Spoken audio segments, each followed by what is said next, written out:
The tears were already streaming down Kurt Cobain's face when he walked onto the stage, not the kind of tears that come from stage lights or smoke machines. Real tears, the kind that come from somewhere deep and broken inside. February 14th, 1994. The Terminal Eins in Munich, Germany. 53 days before Kurt Cobain would be found dead in his Seattle home. Nobody in the crowd knew what they were about to witness. The venue was packed with 3,000 fans who had traveled from across Europe to see Nirvana's final tour. Outside, Valentine's Day couples walked the cold Munich streets, holding hands and exchanging gifts. Inside the Terminal Eins, the atmosphere crackled with anticipation and something else. Something darker that nobody could name yet. The opening bands had finished.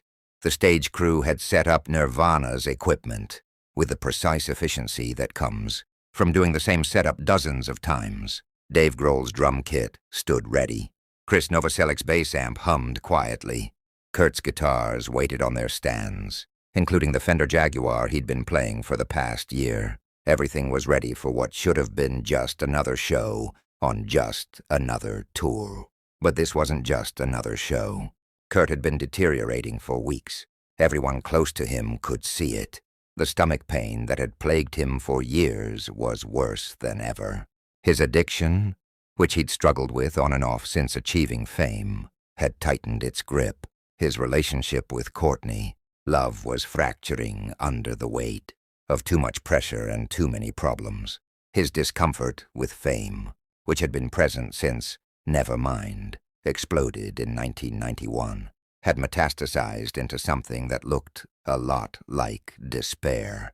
But he kept performing, kept showing up, kept trying to give audiences what they came for even as everything inside him was collapsing. The European tour had been brutal from the start. The shows were scheduled too close together. The travel was exhausting. Kurt's health was failing in ways that went beyond the usual wear and tear of touring. He'd been sick with bronchitis. His voice was shredded. He'd been hospitalized in Rome just days earlier after an incident that some called an accident and others suspected was something more deliberate.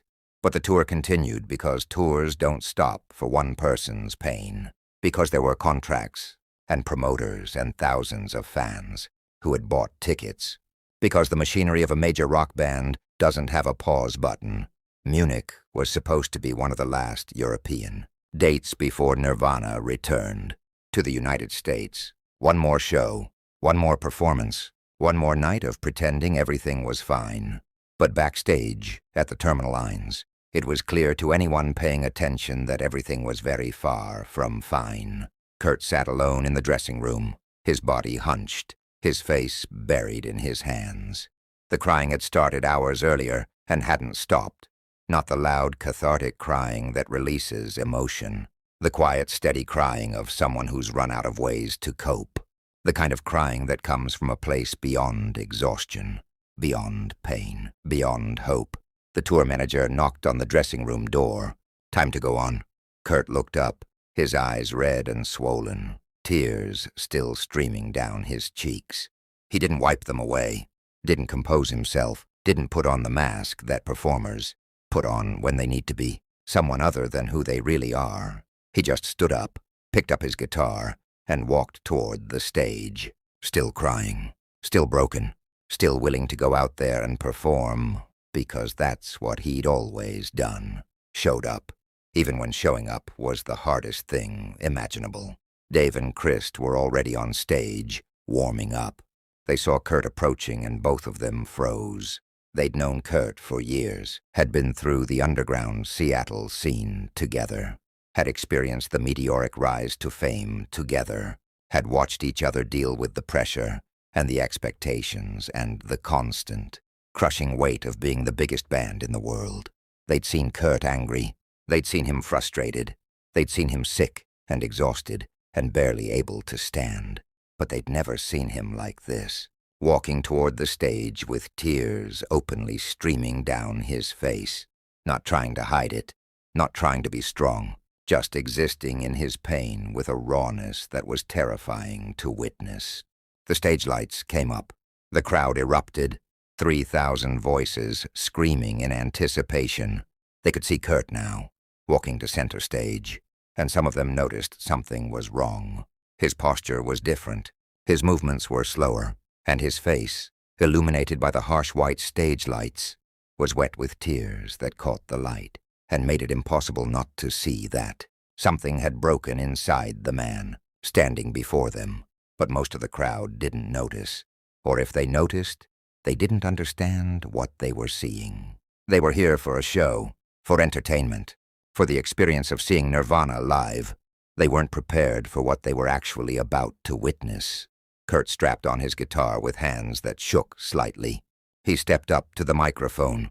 The crowd's noise reached a favor pitch, and then he started playing. The opening notes of Radio, Friendly Unit Shifter, cut through the venue like a scream, aggressive, distorted, raw. But something was different, even in those first few notes. Anyone who really listened could hear it. The playing was more desperate, more uncontrolled, like Kurt was using the guitar to say things his voice couldn't articulate, like the music itself was becoming a form of self-harm. When Kurt opened his mouth to sing, what came out was barely recognizable as singing. It was closer to screaming, to howling, to the sound a wounded animal makes when it's trapped and terrified and has nowhere to run. His voice, already damaged from weeks of touring and years of the punishing vocal style that defined Nirvana's sound, shredded itself further with every word. And through it all, the tears kept coming, streaming down his face, dripping onto his guitar, visible to everyone in the front rows who were close enough to see the devastation written across every feature. The first song ended. The crowd cheered. Kurt stood at the microphone, chest heaving, tears still flowing. He didn't acknowledge the applause, didn't speak, didn't try to be the entertainer they expected. He just launched into the next song, and the next, each one more intense than the last, each one pushing his voice further beyond its limits, each one an act of violence against himself performed in front of 3,000 witnesses who mostly didn't understand what they were witnessing. Halfway through Drain You, Kurt's voice gave out completely, not the way a singer's voice gives out when they're tired or need water, the way a voice gives out when it's been pushed past every reasonable limit and the body simply refuses to produce sound anymore. His mouth moved, his throat strained, but nothing came out except a raspy whisper that couldn't possibly carry over the instruments.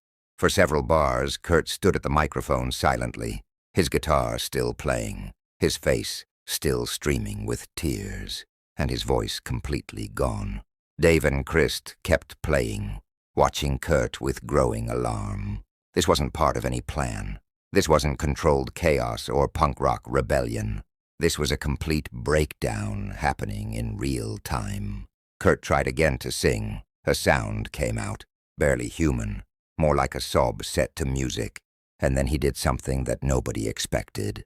He walked away from the microphone, kept playing his guitar, but stepped back from the front of the stage, away from the audience, as if the weight of their attention was physically crushing him. The crowd's reaction was confused. Some people cheered, thinking this was part of the performance. Others went quiet, sensing something was wrong. The front rows, who could see Kurt's face clearly, could see the tears, could see the pain written across every feature, began to understand that something unprecedented was happening. This wasn't a show. This wasn't entertainment. This was a human being falling apart in public, unable to stop himself, unable to hide anymore.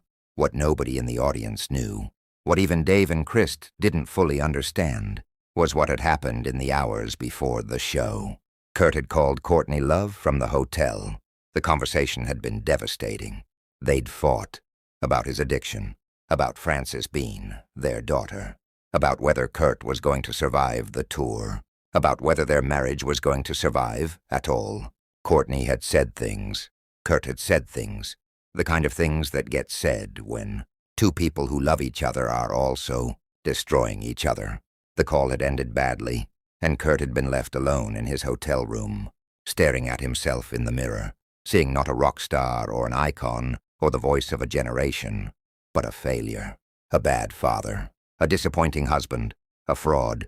The pain medication he'd been taking for his stomach, combined with the other substances he'd been using to cope, had created a fog in his mind that made everything worse. Every negative thought amplified, every fear confirmed, every failure magnified. By the time he arrived at the venue, he was barely holding himself together. And when the tour manager said it was time to perform, something inside Kurt simply gave up on holding anything together anymore. He was going to go on stage.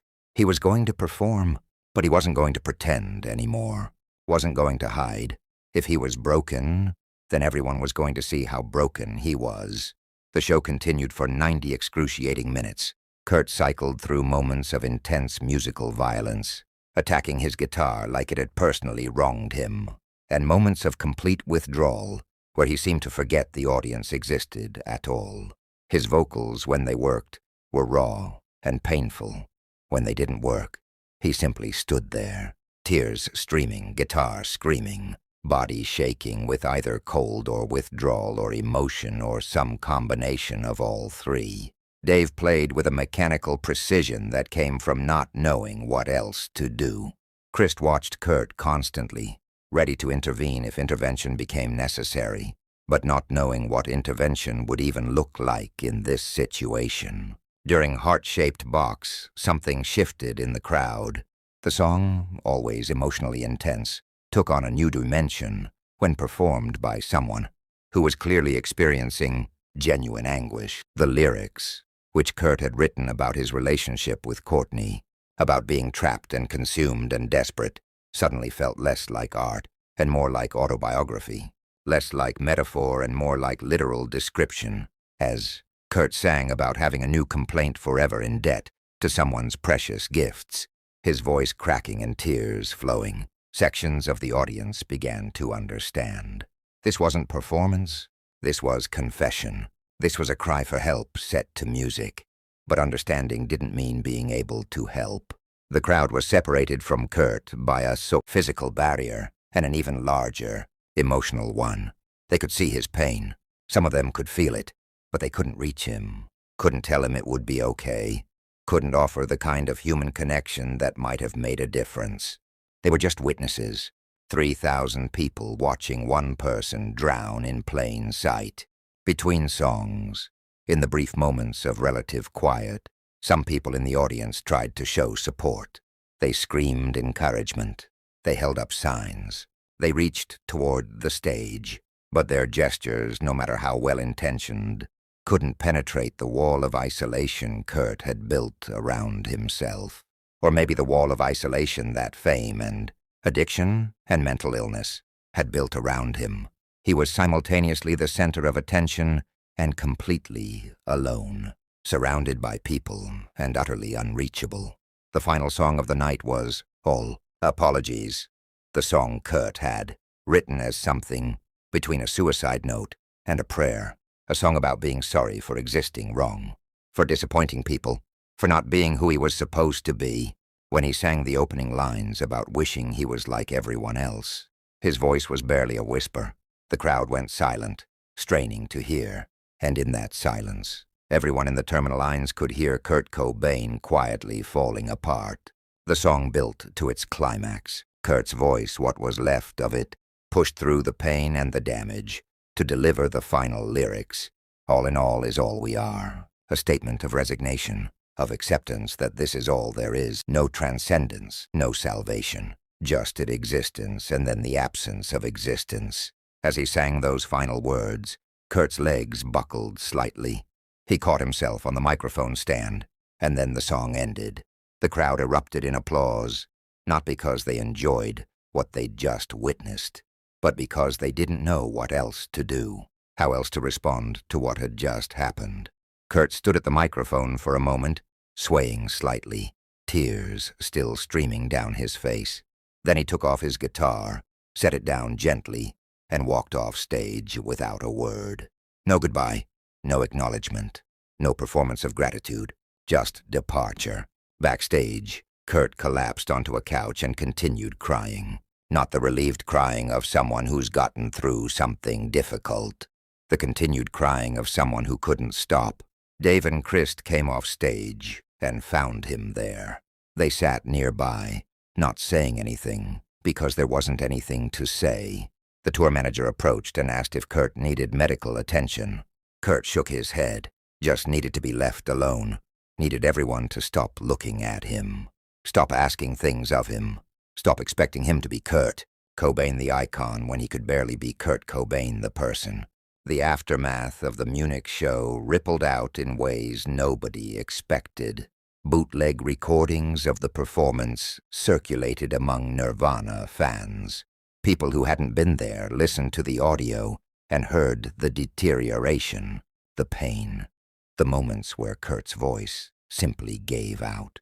Music journalists who got their hands on the recordings debated what they meant. Some called it a powerful artistic statement. Others recognized it as a mental health crisis happening in public. But most people, casual fans and industry people alike, just moved on because there were more shows scheduled, more press to do, more of the machinery of rock stardom grinding forward, whether Kurt Cobain could keep up or not. The remaining European dates were completed, though barely. Kurt continued to perform while openly struggling, continued to show up even when showing up meant exposing his breakdown to thousands of strangers. There was talk of canceling the tour, of Kurt getting help, of the band taking a break, but the momentum of Nirvana's success was too great, the expectations too large, the system too indifferent to individual suffering. So the tour continued until it physically couldn't anymore. Less than a month after Munich, Kurt would overdose in Rome in what many believe was a suicide attempt. He would survive, barely, and he would be flown back to the United States, where Courtney Love and the band's management would attempt an intervention, but the intervention would fail. Kurt would check himself out of rehab, and on April 5th, 1994, 53 days after he walked onto the stage in Munich, with tears streaming down his face, Kurt Cobain would end his own life. Looking back, the Munich show feels less like a concert and more like a warning. A public plea for help from someone who'd run out of private ways to ask every moment of that performance. From the visible tears to the destroyed voice to the raw emotional intensity, was Kurt Cobain trying to communicate that he was not okay, that he couldn't do this anymore, that the machinery of fame and expectation was killing him, and 3,000 people watched it happen, and most of them didn't understand what they were seeing. The few existing recordings of that night are difficult to listen to, not because the music is bad, but because the suffering is so audible. You can hear Kurt's voice disintegrating in real time. You can hear the moments where he tries to sing and physically cannot. You can hear, in the spaces between songs, the quiet that comes from a crowd realizing they're witnessing something they don't understand and don't know how to respond to. It's the audio document of a tragedy in progress. Years later, Dave Grohl would speak about that tour in interviews, always carefully. He'd talk about how worried they all were about Kurt, how they tried to help but didn't know how the system they were all trapped in didn't allow for someone to just stop and get the help they needed. He'd talk about Munich specifically, about watching Kurt cry through an entire show, about the helplessness of being right there and being unable to do anything meaningful, about the guilt that comes from being part of a machine that ground someone up. Even if you didn't personally turn the gears, Krist Novoselic would later describe that period as the time when he watched his friend disappear, not physically at first, but emotionally. The Kurt who walked onto that Munich stage crying was still there in body, but the person they'd known, the friend they'd made music with for years, was already gone, hollowed out by fame and pain and addiction and mental illness, and the crushing weight of being treated as a commodity rather than a human being. The audience members who were at the terminal Eins that night carry the memory differently. Some remember it as the most intense show they ever attended. Others remember feeling uncomfortable, like they were intruding on something private. A few remember understanding, even in the moment, that they were watching someone in genuine crisis and being helpless to do anything about it. And some remember the guilt that came later, after Kurt's death, realizing they'd watched him literally cry for help and had responded with applause. What makes the Munich show so heartbreaking in retrospect isn't just that it happened. It's that it happened in front of thousands of people and still nobody could stop what was coming. Kurt Cobain stood on stage and showed everyone exactly how much pain he was in. Didn't hide it, didn't pretend. Gave the most honest performance of his career by giving a performance that wasn't a performance at all. And the machinery of rock and roll simply absorbed that honesty, turned it into content, and kept moving forward. The tears streaming down Kurt's face that night weren't artistic expression. They weren't punk rock rebellion. They weren't even entirely about the phone call with Courtney, though that was the catalyst. They were the visible manifestation of accumulated trauma, of a sensitive person destroyed by fame they never wanted, of chronic pain meeting emotional pain, meeting addiction, meeting mental illness, of someone who'd spent years trying to hold himself together, finally giving up on holding anything together. The tears were surrender. The show itself was suicide in slow motion, spread across 90 minutes and witnessed by 3,000 people, who mostly didn't realize what they were seeing. That's what happened on February 14th, 1994, at the Terminal Eins in Munich. That's what Kurt Cobain did when he walked on stage, already crying, and performed anyway. He gave the world one final desperate message, a message written in tears and destroyed vocal cords and the refusal to pretend anymore. A message that said, "I'm not okay. I can't do this. Please see me. Please understand. Please help." The tragedy is that the message was received, but not understood. Documented, but not acted upon. Witnessed, but not prevented. 3,000 people saw Kurt Cobain crying on stage. Thousands more heard the recordings afterward. And 53 days later, he was dead. Not because nobody cared, but because caring wasn't enough. Because the system that had built him up and profited from him had no mechanism for helping him when he broke. Because being vulnerable in public doesn't guarantee receiving the help you need. And because sometimes the most heartbreaking performances are the ones that aren't performances at all.